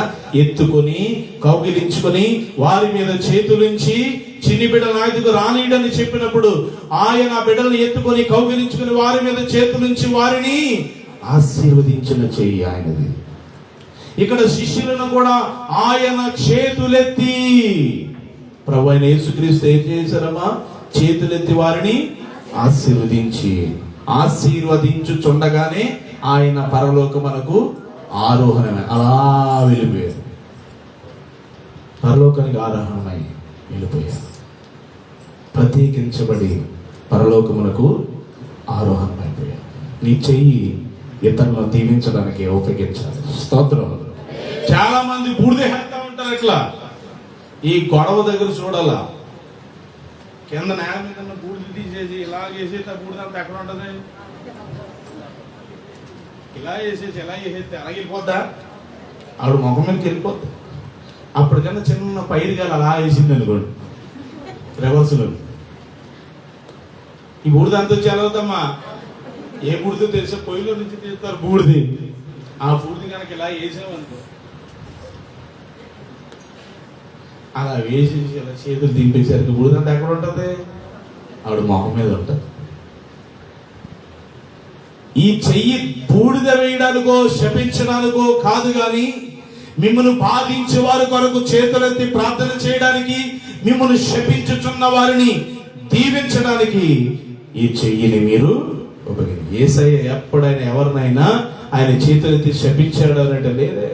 ఆయన చేత శపించబడింది క్రొత్త నిబంధనలు ఏదైనా ఉంది అని అంటే ఒక అంజూరపు చెట్టు మాత్రమే. ఎందుకంటే అది ఫలించలేదు కాబట్టి ఆ చెట్టును దేవుడు ఏం చేశాడట? శపించాడు. అదొక్కటే కనబడుతుంది. ఎందుకంటే ఫలించవలసిన సమయం అది ఫలించలేదు. ఫలించవలసిన సమయంలో ఫలములు దొరకకపోతే, ఆయన వెతికితే దొరకకపోతే ఆ చెట్టుని ఏం చేస్తాడంటే శపిస్తాడు. అని ప్రియమైన దేవుని బిడ్డలారా, నీ చెయ్యి ఇతరులను దీవించాలి కానీ పెద్దల్ని శపించేదిగా, పాస్టర్ గారిని శపించేదిగా నీ పిల్లని ఎప్పుడు చేస్తావురా?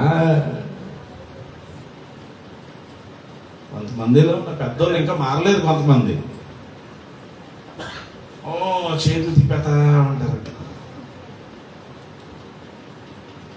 చేతులు శపించడానికో ఇతరులను దూషించడానికో వేలెత్తి చూపించడానికో కాదు నీ చెయ్యి. నీ చెయ్యి చేతులెత్తి వారిని ఆశీర్వదించడానికి. యేసయ్య కూడా తన వెళ్ళిపోతూ తన శిష్యులను చెదిరిపోయినా గాని, ఆయనను వదిలి ఆయన శిలువ మీద ఉండగా వెళ్ళిపోయినా గాని, పేతురు తప్ప ఇంకెవరు కనుమరుగైపోయారు. శిష్యులందరూ వారి ప్రాణాలు దక్కించుకోవడానికి అందరూ చెదిరిపోయారు. గొర్రెల కాపరిని కొట్టినప్పుడు మందలోని గొర్రెలన్నీ చెదిరిపోతాయని చెప్పినట్లుగా శిష్యులందరూ చెదిరిపోయారండి. చెదిరిపోగా పేతురు ఒక్కడే యేసు ప్రభుని వెంబడించాడు. ఆయన కానీ శిష్యుల మీద కోపగించలేదే. శిష్యుల మీద ప్రేమ చూపిస్తూ ఆయన వారిని ఏం చేశాడో తెలుసా? చేతులెత్తి వారిని ఆశీర్వదించాడు. ఒకసారి చేతులెత్తి ఆశీర్వదించాడు మీ పక్క వారిని. దేవుడు తన సన్నిధి కాంతి మీ మీద ప్రకాశింపజేసి మిమ్మల్ని కరుణించును కాక. అతని చేతులు మీ పక్కన దీవించనా? మీరేం తీర్చుకోరండి. మీద చేయతండి అటు కూడా మళ్ళీ ఎవరు లేదు. స్తోత్రం. దీవించండి. అది దేవుడు తన సన్నిధి కాంతి మీ మీద ప్రకాశింపజేసి మిమ్మల్ని కరుణించును కాక. వాక్యమే చెప్తుంది కదా, మిమ్మల్ని శపించే వారిని ఏమని తిరిగి శపించండి, దీవించండి. మిమ్మల్ని బాధించే వారి కొరకు మీరు ప్రార్థన చేయండి. దాన్ని దీవించడం ఏంటి? నేను దాని ధర్మేసి అయ్యడం ఏంటి? నేను అనుకోకూడదు. మనం దేనికి స్తోత్రం చెప్పండి. అమ్మా బాధగా ఉన్నారా? అయ్యే నా పక్కన కూర్చున్న సంగతి చూసుకోలేదు. నేను పొరపాటు దీవించేసాను. ఏమండి, ఈ ఆశీర్వాదం ఈ దీవెన కోసం యాకోబు ఏం చేశాడు చెప్పండి? మోసం చేశాడు తండ్రిని. ఏం కావాలని? అసలు ఆశీర్వాదానికి వారసుడు అక్కడ ఎవరు? యాషావు. ఎవరు దీవిస్తానన్నాడు? జ్యేష్ఠ పుత్రుడైన యాషావును దీవించాలా. కానీ ఆయన అడవిలోకి వెళ్ళి అరణ్యములోకి వెళ్ళి మాంసము తేవడానికి లోపల యాకోబుని తన తల్లి ప్రేరేపించి తన మోసాన్ని చేసి దీవించాడు. ఆ దీవెన యాకోబు మీద పనిచేయలేదు అనుకుంటున్నారా? మోసం చేసి దీవించినా కానీ దీవెనే. స్తోత్రం కలుగునుగా. కానీ దాని వల్ల పడవలసిన శిక్ష యాకోబు పడ్డాడు మోసం చేసినందుకు గాను. కానీ దీవెన అనేది దేవుడు దీవిస్తే ఆశీర్వాదం అనడానికి ఆశీర్వాదకరంగా ఉంటాడు. ఆయన పిల్లలేమి పెద్దలేమి తన యందు భయభక్తులు గలవారిని యెహోవా ఆశీర్వదించే దేవుడు ఆయన. కాబట్టి దీవించాలి, మన చేతులు ఇతరులని దీవించాలి. ఇంకొక మాట చూద్దాం, రాజులు మొదటి గ్రంథం.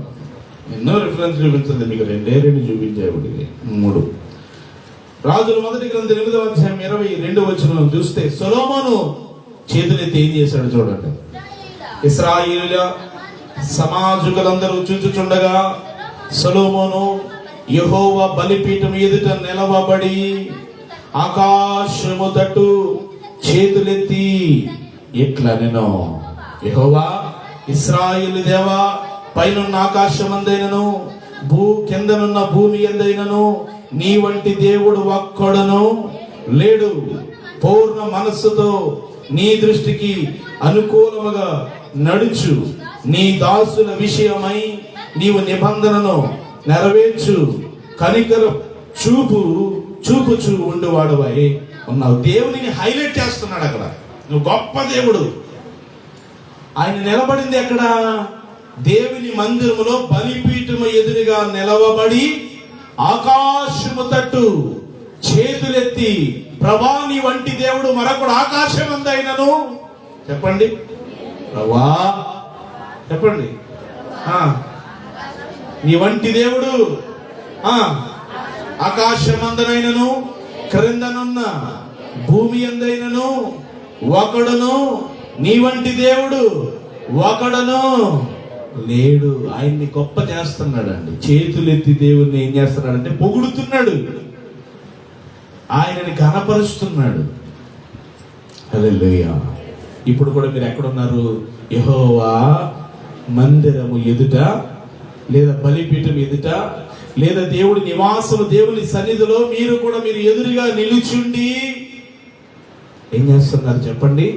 మీరు కూడా ఆయన తట్టు చేతులు, ఆకాశమందున్న ఆసీనుడా నీ తట్టు కనులేతుచున్నాను, నేను నీ తట్టు కనులేతుచున్నాను. కరుణించుమో యేసు కాపాడునా, నీ తట్టు కనులేతుచున్నాను, నేను నీ తట్టు కనులేతుచున్నాను.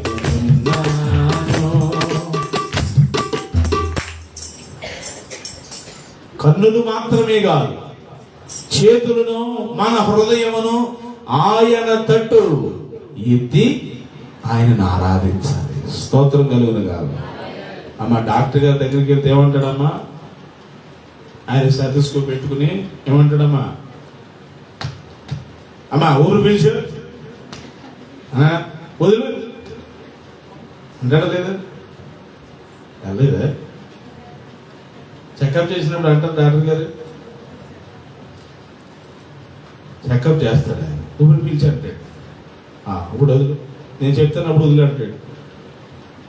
దేవుని సన్నిధికి వచ్చిన ప్రతి ఒక్కరూ ఆకాశము తట్టు చేతులెత్తి, పరిశుద్ధ స్థలం వైపు చేతులెత్తి ఆయనను మహిమ పరచుదుము గాక.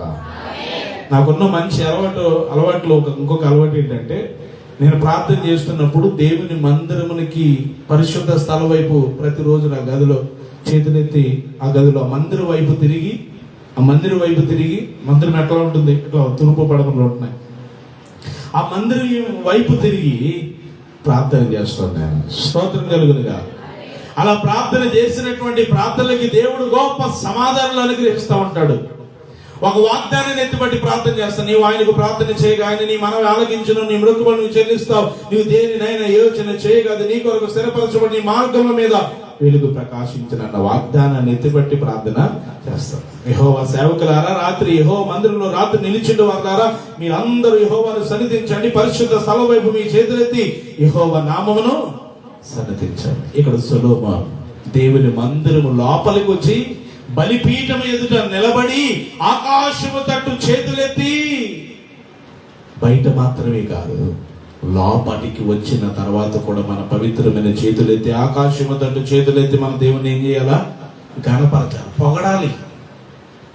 ధవల వర్ణుడు. నిజమే, సొలొమోను గారు తన తండ్రికి దావీదు గారికి దేవుడు ఏదైతే నిబంధన చేశాడో ఆ నిబంధన మాటలన్నీ కూడా, ప్రభా నా తండ్రితో నీవు ఇలా నిబంధన చేశావు, నా తండ్రికి ఇలా వాగ్దానం చేశావు, వాటిని నెరవేర్చే దేవుడు.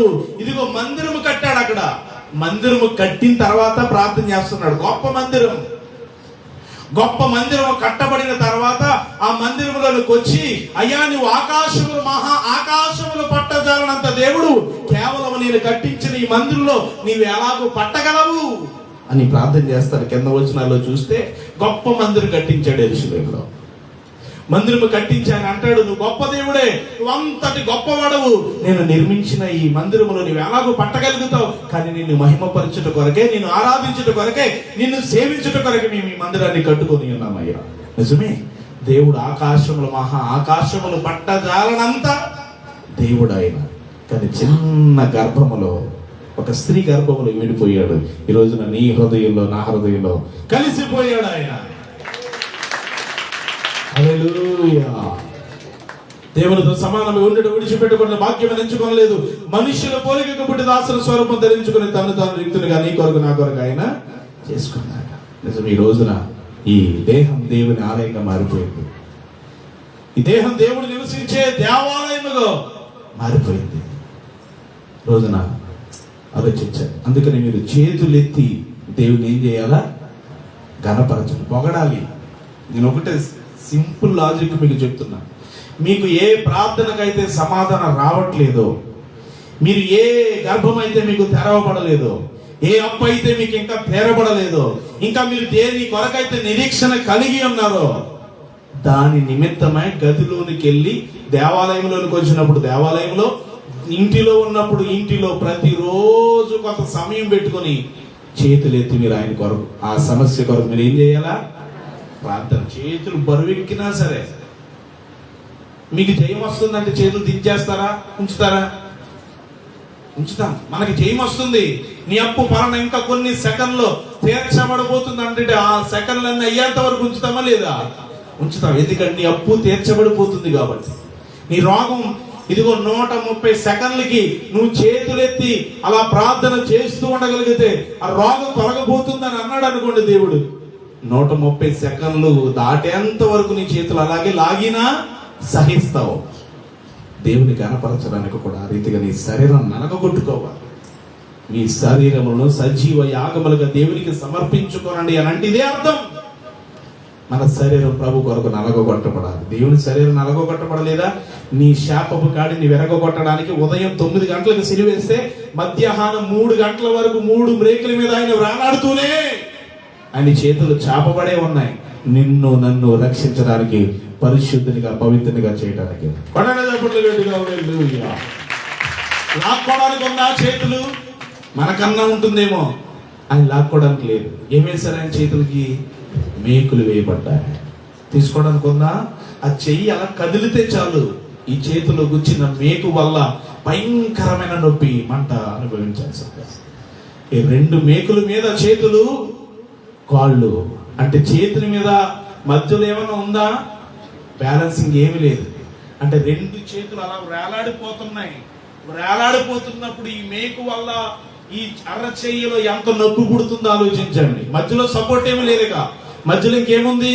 ఇంకేమి లేదు. కాళ్ళు, 2 కాళ్ళకి సేల వేయబడింది. 2 కాళ్ళకి ఎంత నొప్పి భరించాడండి మనల్ని రక్షించడానికైనా. మధ్యలో బ్యాలెన్స్ ఏమి లేదు ఆయనకి. కోడిని కడతారు, 2 చేతుల కోడిని కట్టి 2 రెక్కలతో కట్టి ఆడేసాడనుకోండి, కోడి బరువు తాళ్ళు లాగుతుంది కదా. మధ్యలో ప్రొటెక్షన్ ఏమి లేదు మధ్యలో. కానీ అలా మేకుల మీద వేలాడుతున్నాడు ఆయన, సిలువ మీద వేలాడుతున్నాడు. వాస్తవానికి చెప్పాలంటే మోకాళ్ళు వంగిపోతున్నట్లుగా.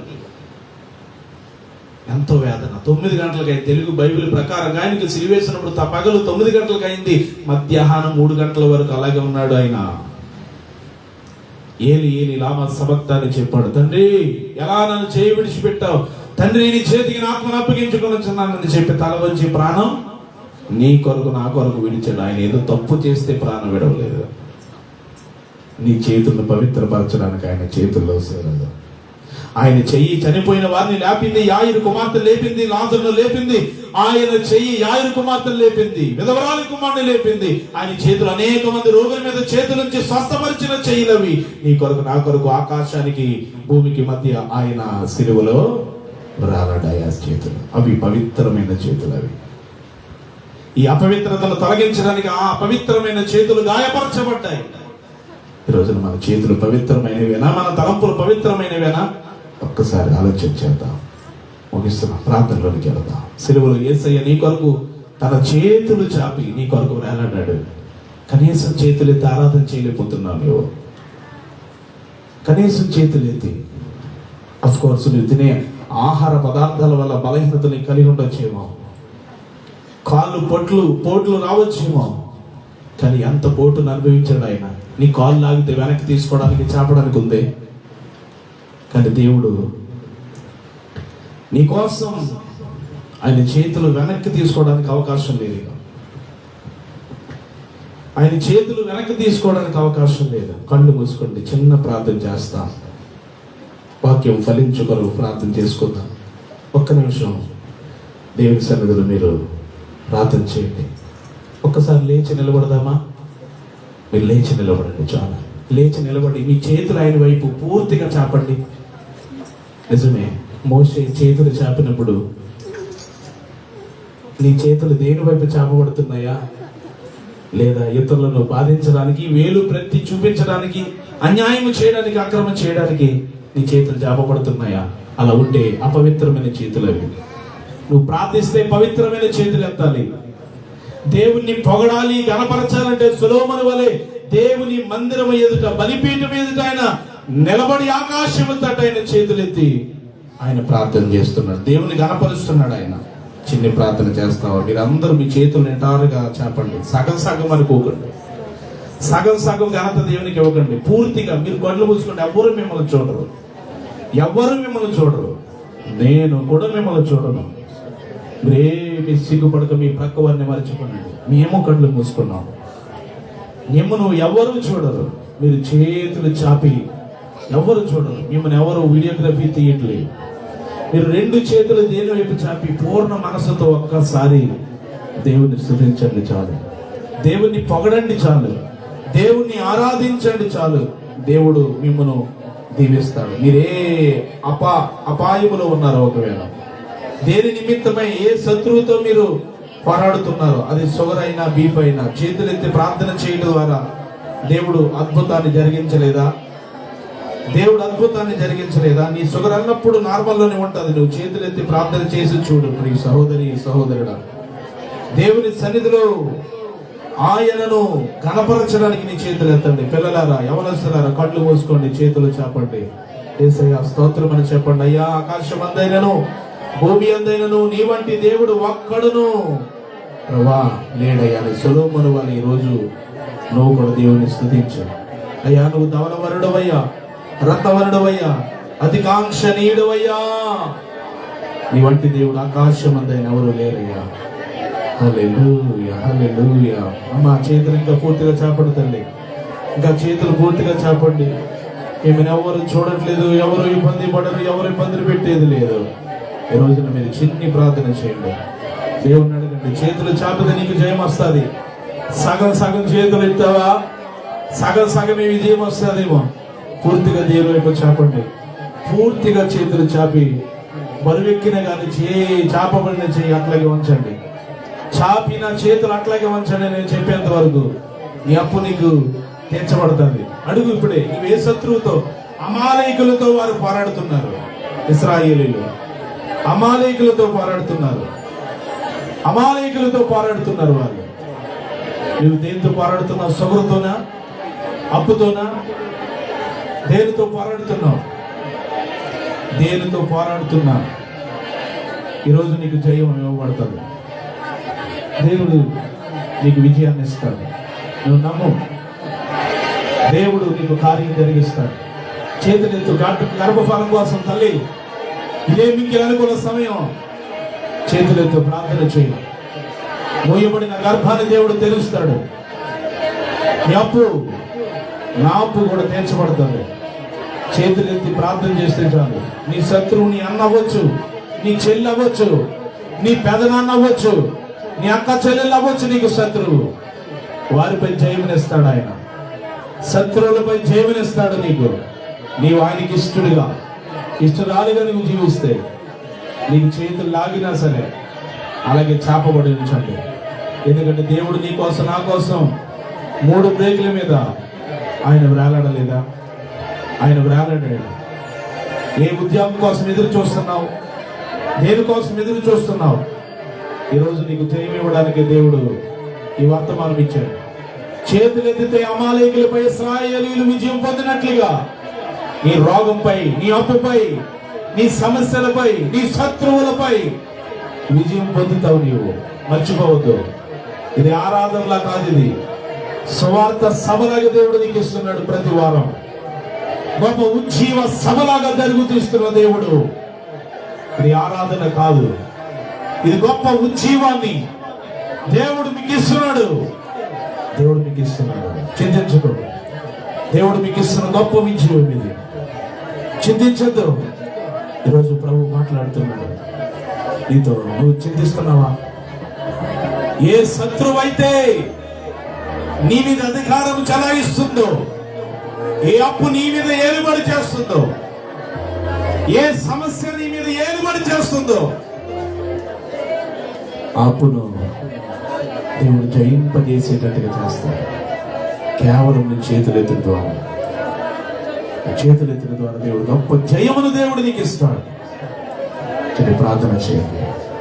ప్రభు సన్నిధిలో సహాయం ఇచ్చేయండి. ప్రభువా అడగండి. అమ్మా చేతులు చాపండి, అమ్మా దెప్పకండి, లాగినా పర్లేదు. నీకోసం 3 గంటల వరకు ఇబ్బంది పడ్డాడు. యేసయ్య ఇబ్బంది పడ్డాడు నీ కొరకు. కనీసం చేతులు ఎత్తి. నీ భర్త మారట్లేదా? నీ పిల్లలు మాట వినట్లేదా?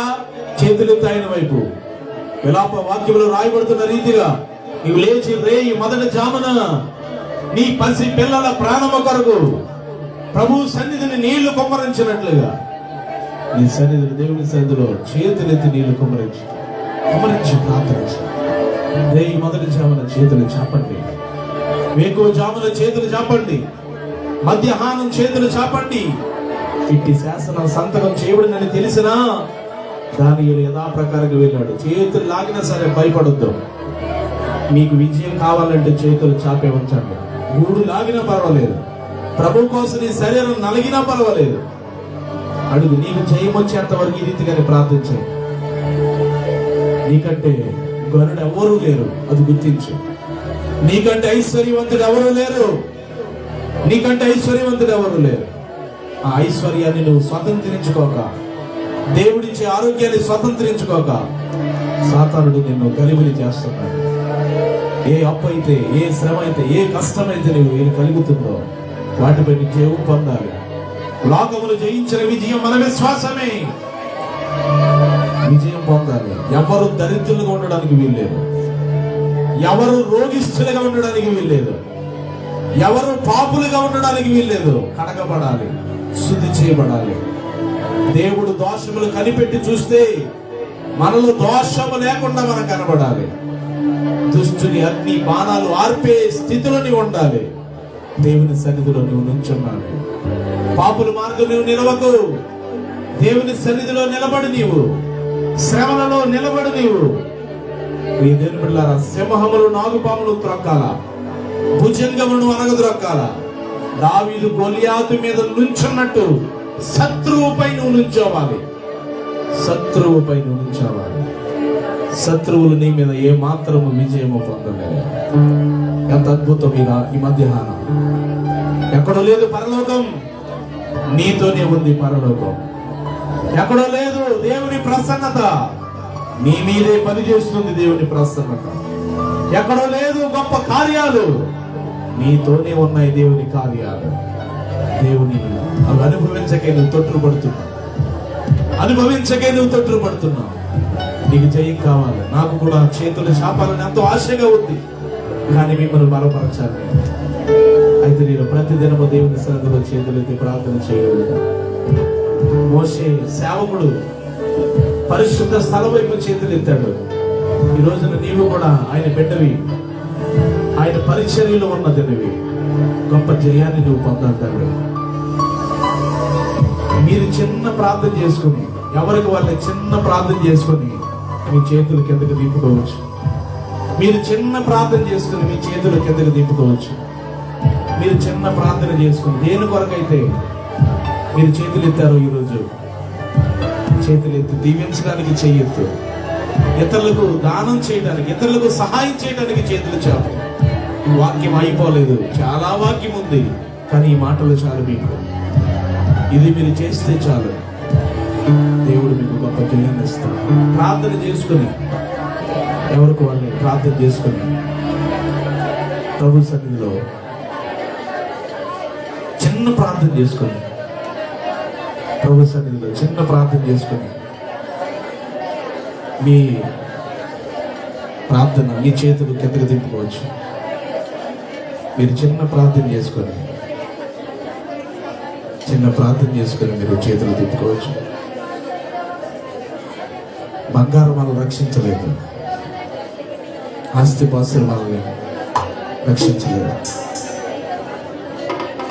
మీ చేతులు లాగినట్లయితే చిన్న ప్రార్థన చేసుకుని ముగించుకుని చేతులు తిప్పండి. ప్రభు మీకు సహాయం చేస్తాడు. నేను శపించేవారిని దీవించు, నేను బాధ పెడుతున్న వారిని వారి కొరకు ప్రార్థించారు. చేతులెత్తి ప్రార్థన చేయడం ద్వారా సింహాల నోళ్ళు మూయబడిపోయాయి. అనుదినము యథాప్రకారంగా వెళ్ళి మోకాళ్ళు వంచి యెరూషలేము తట్టు కిటికీలు తెరవబడి ఉండగా ప్రార్థన చేసి ఉండగా ఈరోజు నువ్వు కూడా అలా ప్రార్థన చేస్తూ గొప్ప జయాన్ని దేవుడు ఇస్తాడమ్మా. వాక్య ఫలింపు కొరకు ప్రార్థన చేసుకుందాం. సుధాకర్ గారు వాక్య ఫలింపు కొరకు ప్రార్థనలు నడిపిస్తారు. పరిశుద్ధుడు అయిన మా ప్రియ పరలోక తండ్రి, జీవం కలిగిన మాట, కృపా సత్య సంపూర్ణి లోకానికి వచ్చి మా కొరకు ప్రాణం పెట్టి మమ్మల్ని రక్షించండి. సుప్రభు మీకే స్తోత్రాలు నాయన. ఇదిగో ప్రభు, ఇంతవరకు నైనా ఆత్మదేవుడా నిన్ను ఆరాధించేవారు ఆత్మతోనూ సత్యంతోనూ ఆరాధించాలని ప్రభు నీ వాక్యం చదివిస్తూ ఉన్నది కాబట్టి ప్రభు ఇంతవరకు నైనా మరి ఈ దాసులను నిలబెట్టుకుని ప్రభు ఆత్మ కటుకమైనటువంటి ప్రభు అగ్ని మాటలు మాలో నివసింపచేసావు ప్రభు. మా పక్షాన ఉన్నావు ప్రభు, మాతో ఉండి నాయన ప్రభు నీ దాసుల ద్వారా మాకు ఇచ్చిన ఈ వర్తమానాన్ని ప్రభు మా జీవితంలో ఫలింపచేయమని ప్రార్థిస్తా ఉన్నాం. నిజమే, అలనాడు ప్రభు చేతులు నాయన మోషే చేతులు ఎత్తితే ఇశ్రాయేలుకి విజయం లభించింది. చేతులు దించితే నాయన శత్రువులు గెలుస్తా ఉన్నారు ప్రభు. అయినప్పటికీ నాయన అతని చేతులు పట్టుకొని ఇశ్రాయేలుకి విజయాన్ని ప్రభుని ఇచ్చావు. ఇగో నాయన నేటి దినములో ప్రభు ఆత్మీయులుగా విశ్వాసులుగా మాకు అందరికీ నాయన మా ఆత్మీయ జీవితంలో నాయన మేము చేతులు ఎత్తుకునే ప్రభు మా జీవితాన్ని సరిచేసుకునే విధానముగా ప్రభు మమ్మల్ని బలపరచండి. ఇక్కడ కూర్చున్న ప్రతి విశ్వాసురాలను ప్రభు, చిన్నలను పెద్దలను ప్రతి ఒక్కరిని మరి వాక్యం ద్వారా నాయన వారిని బాగు చెయ్యండి నాయన. చేతులు ఎత్తుకుని ప్రభు మేము మా యొక్క బలహీనతలను నాయన మేము సరిచేసుకునే విధంగా మీరు మాకు సహాయం చేయండి. మా ఎదుట ఉన్నటువంటి ప్రతి నాయన బలహీనత మేము జయించాలంటే చేతులు ఎత్తి ప్రార్థించినప్పుడు తప్పక మేము విజయం పొందుకుంటాము.